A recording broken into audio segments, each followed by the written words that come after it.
entreprises, ça se stabilise. Absolument, et c'est un des signaux encourageants de l'étude chez les entreprises de moins de 100 salariés, celles qui ont été particulièrement fragilisées juste après la crise du Covid. Là, les défaillances commencent à se normaliser, elles sont en baisse de 1% au deuxième trimestre. Et puis l'autre bonne nouvelle, si l'on regarde le tableau d'ensemble cette fois-ci, c'est que globalement, si les défaillances ne baissent pas encore, elles n'augmentent plus beaucoup non plus, plus 1,3% sur un an, c'est quand même assez faible, donc on est arrivé en quelque sorte sur un plateau, et c'est pour cette raison qu'Altares espère une fin d'année moins difficile. Bon, une fin d'année peut-être moins difficile du côté des petites entreprises. Pour les patrons, en revanche, du côté des finances personnelles, c'est compliqué. On est avec Marc Sanchez. Bonjour, vous êtes secrétaire général du syndicat des indépendants et des TPE. Les dirigeants de TPE, clairement, se sont appauvris en 10 ans. On a ces chiffres qui viennent du baromètre de l'IFOP pour Fiducial. 42 000 euros de côté. C'était 107 000 en 2016. Quelles sont les principales raisons, selon vous ? Je crois que bonjour d'abord et merci de m'avoir invité.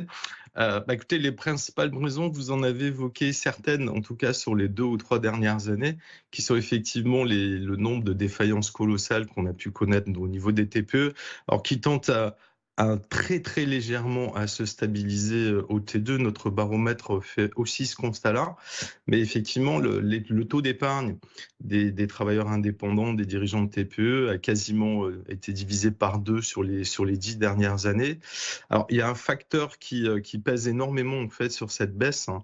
Ça concerne le niveau de revenus des dirigeants de TPE, puisque dans notre dernier baromètre, on constate globalement qu'on a encore sur le deuxième trimestre 2025, près d'un dirigeant sur 2 qui se paye à peu près au niveau du SMIC pour 48 heures de travail. Et cette tendance-là, elle est constatée, on va dire, sur un niveau à peu près équivalent par rapport à l'exercice 2024, pardon. Et donc, effectivement, ça explique... En fait, ils tapent sur leur épargne pour pouvoir vivre au quotidien. En fait, c'est de la dépense quotidienne. Exactement, oui. C'est-à-dire que le niveau de rémunération dans le cadre de leur activité... Alors là, je parle essentiellement pour des micro-entrepreneurs ou des entreprises ou des dirigeants d'entreprises qui vont de 0 à 5 salariés. Mais effectivement, beaucoup ont tapé dans leur économie. Alors, soit effectivement pour vivre au quotidien, soit aussi parfois pour réinvestir dans leur propre entreprise, parce que effectivement les crédits de trésorerie n'arrivaient pas à suivre ou étaient un petit peu plus limités. Et ça donne un moral global, Marc Sanchez, qui est mauvais. 80% des dirigeants de TPE pensent que le gouvernement va pas y arriver, pensent que le climat des affaires va se dégrader. On dit souvent que pour être patron d'entreprise, il faut être optimiste. Là, c'est un peu raté, hein.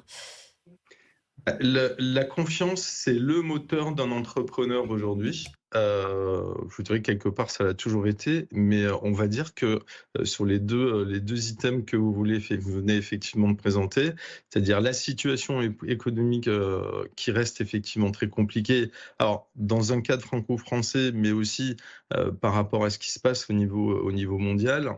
Mais et en plus de ça, quand vous rajoutez la problématique effectivement de l'instabilité politique, nous on a à peu près aujourd'hui 86% de nos chefs d'entreprise qui sont voire sceptiques, voire défiants et inquiets par rapport à la situation politique et surtout aux solutions qui pourraient ou qui devraient être mises en place pour essayer de redonner un regain positif à notre économie. On en est loin.